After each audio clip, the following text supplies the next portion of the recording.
ce matin, une information très importante, Joe Biden est à Kiev. 8h30 heure locale, Joe Biden foule le parvis du palais présidentiel de Kiev. Ces images, oui, on peut ne pas avoir peur des mots, sont totalement historiques. L'homme le plus protégé du monde, sans doute, et pourtant, il est dans un pays en guerre. J'apprécie énormément que le président Biden, la société américaine avec lui, soit à nos côtés depuis le tout début de cette guerre. C'est la première visite d'un président américain. Et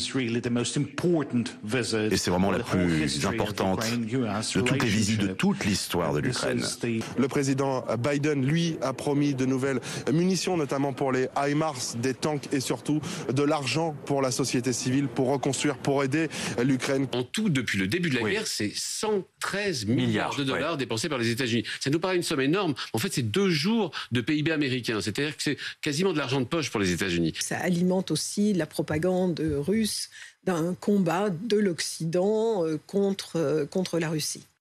Ce qu'a dit au policier l'homme qui accuse Pierre Palmade de détention d'images à caractère pédopornographique. Il a été entendu ce week-end. Pierre Palmade se serait vanté auprès de cet homme de pouvoir, je cite, disposer sexuellement de 2 enfants de 7 et 9 ans.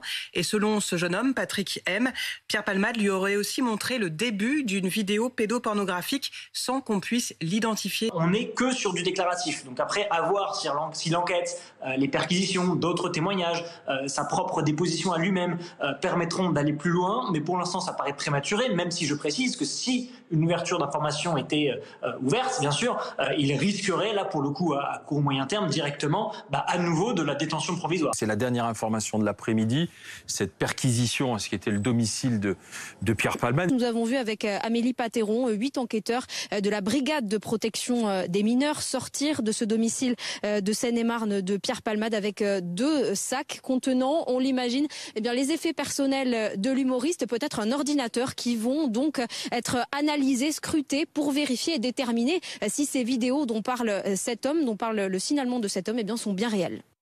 Vous avez probablement le sentiment que vos courses vous coûtent de plus en plus cher. On a un chiffre ce matin, 790 €. C'est ce que nous allons payer en plus en 2023 par rapport à 2021. C'est une horreur, oui, c'est très très cher. Moi qui n'avais pas l'habitude de regarder les prix, je me surprends maintenant à carrément reposer des produits parce que c'est beaucoup plus cher. Arrêtons de jouer avec les peurs des Français. Je dois dire que ces discours sur Mars rouge, ça n'est pas la réalité. Il n'y a aucune raison que ces prix s'enflamment à partir du mois de mars. Les indicateurs ne sont pas au vert pour le mois de mars. On a l'entrée en vigueur des nouveaux tarifs négociés depuis des semaines avec les industriels et que, même si on n'est pas sur une hausse brutale du jour au lendemain, ça va peser sur le niveau de l'inflation. Évidemment, toutes ces belles promesses que j'entends, ce n'est que du vent, évidemment. Et voilà la chanson qui nous représentera à l'Eurovision. Je vais gagner, on va être content, puis on va faire la fête, allez, champagne. Est-ce un signe? Le concours se tiendra à Liverpool. Marie-Myriam avait gagné en Angleterre.